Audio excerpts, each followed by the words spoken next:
gentlemen, welcome to the shadow president of the United States right now, a man who we hope will step out of the shadows come next November when you go into the voting booths and change the course of American history, making America great again.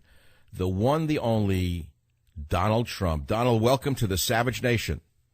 Thank you, Michael. Always an honor. You know, it's not often enough, as I know you're on the road, you're doing campaign appearances, but my audience is your core. You know that.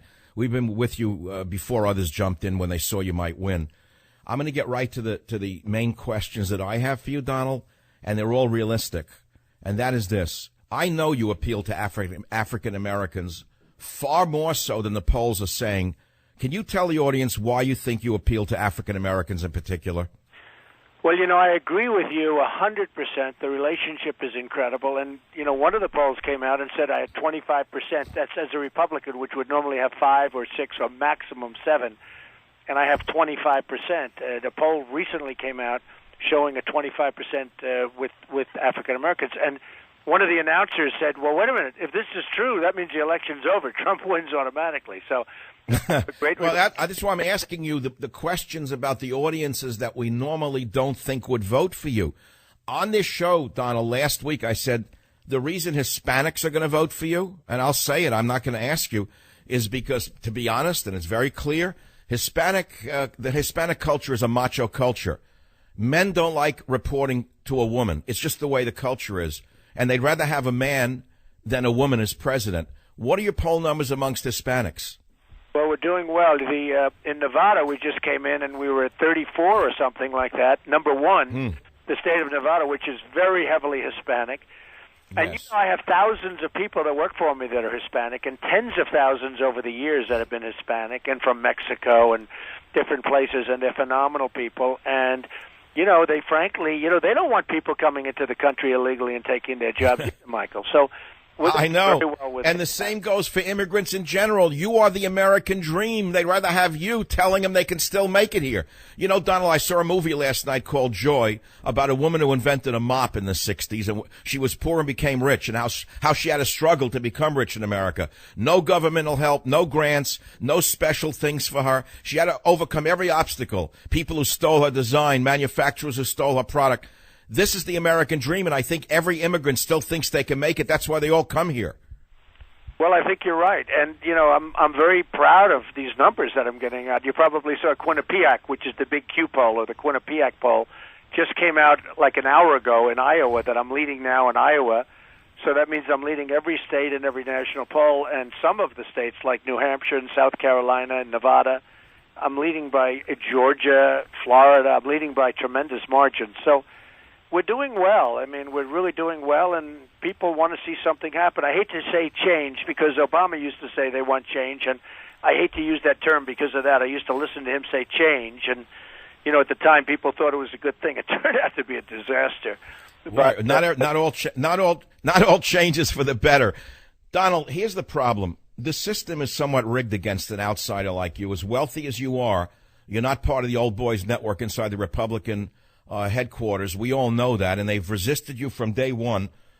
What is your strategy if the RNC anoints Cruz and cuts you out at that important juncture? What are you going to do? Care to talk about that? Well, it's a little bit like a prize fighter. I've held many fights. I know a lot about sports and a lot about prize fighting and all of them. I had 17 Mike Tyson fights, more than anybody else, and you know, I sort of get it. And when a fighter goes into to another fighter's territory, like home territory, and they'll always say, the only way I'm going to win is I got to knock him out. And the way you knock him out is to just win the primaries. If I win the primaries, if I can win in Iowa and win in New Hampshire and win in South Carolina, where I have very big leads, you know, there's nothing anybody can do, frankly. I mean, we'll see. And then you saw the recent poll just came out, Fox, where I'm beating Hillary very substantially. So, oh, there's no question in my mind. I've said it on the show. I'd go on record right now. If it was head-to-head today, straight-out popular election, 75-25 Donald. Hillary is not that popular. She's a product of the government media complex. I don't think she's the problem. I think the problem is the Republican Party standing in your way. What would you do on day one to stop ISIS, Donald? We all know that's the biggest national security issue there is, and we all want it stopped because this cancer has been allowed to grow by the Obama administration. Not only has they've allowed it to grow, I think many of the weapons came from America. How would you stop ISIS? Well, for one thing, I'd hit them really, really hard. We're not doing that. I don't know if you've heard. I've been saying for years, take the oil, take the oil. I've been saying that for years. Now they just started hitting the oil. I want to take it. I want to keep it. I want to take it and give some to the vets and the families that have been decimated by the deaths of their children and everything else, and the wounded warriors. But we got to take the oil. We're going to stop the banking channels because they have a lot of money pouring into ISIS from our so-called allies, Michael. The allies. Sure. Yes, all the great bankers over there in Europe are allies. Donald, before you go, have you considered a vice presidential candidate running mate? It's really too soon, Michael. I hate to think about it. I have thought about it a little bit, but I hate to think about it until I like to get the deal. I'm a closer. I like to think about getting the deal done. There's plenty of time for that. You'll give me recommendations at the right time. But I'll put my name in. I'm not a good manager. Donald, let me ask you this, and this is a big one. When you become president, would you eliminate funding for sanctuary cities? I wouldn't have sanctuary cities, no. I think it's great. When you look at San Francisco, whoever even heard of sanctuary cities until, frankly, when Kate was killed and shot in the back by an illegal immigrant, everyone was hearing for the first time about sanctuary cities, this guy with the sanctuary city. No, that's sanctuary cities. If there's crime, there's crime. They're totally protected with these sanctuary cities. It's like they can do whatever. They're almost like diplomats. They can do whatever they want. No, sanctuary. Yeah, they have you're right. You're right. They have diplomatic immunity. Well, it started with Nancy Pelosi. She was one of the greatest boosters of sanctuary city laws because, frankly, the entire Democrat machine lives off the illegal alien vote. Without the illegal alien vote, I don't think they'd be where they are today, Donald. That's why I asked that important question. And here's one related to the sanctuary city thing, which is the so-called anchor baby loophole in the 14th Amendment. It's a big deal. Do you think you would have any, let's say, luck in closing the anchor baby loophole in the 14th Amendment and stop this flood of people who are coming here just to have a baby? Michael, I don't think it's luck. I've been talking about the anchor babies. I'm the one that came up with it. I'm the one that started talking about them. Nobody was even talking. First of all, when I announced illegal immigration on June 16th, when I announced I was running for president, when I announced illegal immigration, it was not a big deal. Nobody was thinking about immigration. Now it's become a very important thing for, safety, security, and even for the economy. But then I started talking about the anchor babies, where people come over, they have a baby, and now we have to take care of the baby for the next 90 years. It's ridiculous. So they will all say, well, you can't do anything about it if they're born in this land. It's wrong. If somebody comes in and illegally and they have a baby, they are not covered by they don't have to pass a new amendment to take care of that baby. I believe that it will be a vote of Congress. And a lot of the best lawyers, the top lawyers, the real lawyers in the country agree with me. So, and by the way, when I first started that, Michael, nobody agreed with me. Everyone said, oh, no, there's nothing you can do about it. You have to pass a new amendment. It's not right.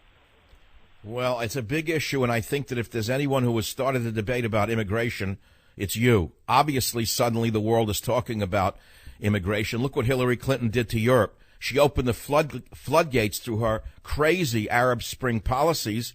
Libya's Gaddafi, as bad as he was, said, don't kill me because you're going to have on your hands what we have in Somalia. You'll have warlords running Libya, and look what happened. Now we have a flood of refugees running out of Africa because of what Hillary Clinton did with her Arab Spring. And as a result of it, we are going to get, 10,000, 300,000 Syrians? This is crazy. Oh, much more than 10,000. They're looking to spring tremendous numbers beyond anything that you can imagine. Look at Germany, rioting in the streets of Germany right now. Women are being raped. They had 200 rapes they reported on New Year's Eve, and everybody's going crazy over there. The German people now are starting to say, what's going on? And they're starting to riot in the streets. What the woman has done is incredible. So Merkel has invaded her own country. No, it's crazy. It's upside down liberalism, Donald. It's absolutely true. Now, you're very popular with women, despite the fact that Hillary thinks she's the candidate for women. Isn't that true by every poll? Yeah, the poll that just came out today actually has to be higher with women than with men, which is great because that's the first time that's happened. But you know what? I have more respect for women than Hillary Clinton does, and I'm going to take women. I'm going to protect women and men because number one, it starts at the border. It starts with the military. It starts with protecting, and we don't have the people that know how to do it. We have people that aren't going to protect anybody. They're not strong people, and Hillary doesn't have the strength or the stamina to be president. Let me tell you, Michael, she doesn't have the strength. You know, she'll go to an event, and then you don't see her for a week, and then she goes to another one. And everybody that's interviewed her, everybody that she sees, it's all vetted. It's like these people that ask, what did you have for breakfast this morning, Mrs. Clinton? The whole thing is ridiculous. Your stamina is pretty amazing. I asked you about it 3 months ago. Do you think you're in it for the long haul? Where do you get the stamina from? And you said right on the Savage Nation, I guess it's my genes.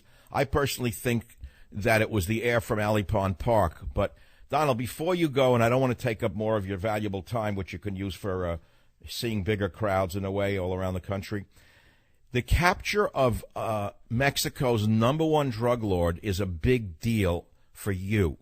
He threatened you and your family, didn't he? Well, he did, but I guess, look, he's right now got other difficulties. He did at the time, and I was very much in favor of, you better go get him. But that's okay. I mean, that's a lot of people threaten me. I get threatened. I'm right now, it's very interesting. I'm doing the Tonight Show. Jimmy Fallon tonight, who's a good guy, has been always very nice to me. I'm going over to do his show, and one of the questions they want to ask about is El Chapo. So we'll talk about El Chapo a little bit. But Donald, truthfully, my suggestion is don't even talk about it. Because, one man to the other, it's a national show you're on now with millions of listeners. There's nothing to be gained in poking that situation. And they're just trying to bait you. They're very dangerous, the mainstream media. All they want to do is get the guest in an either gotcha moment or make your life more miserable than you could ever imagine. And you don't need my advice. But trust me on this one, I would stay away from that situation entirely, which now brings us around to the last question, which is the issue of security per se. You are surrounded right now by a phalanx of bodyguards, aren't you? Well, actually, Secret Service, if you're #1, you get Secret Service. And I have to tell you, they're tremendous people, and they're really dedicated people. They're great. And, you read all different things, and I'm just telling you, I know people. That's what I do for a living, right? It's people. It's not deals. It's people. And right. They're fantastic men and women, and I have a lot of them. And I will say that they're really dedicated men and women. It's been very nice to watch. Donald, I won't take up any more of your time. I want to thank you for being on the Savage Nation. I hope to see you back here as soon as possible. Good luck in every one of your campaigns, and I hope to share some Cobb salad with you and meatloaf at Mar-a-Lago. I love that idea, and we'll see you soon. We'll talk to you soon, Michael. I appreciate your support. You've been so amazing, and I really do. I thank you.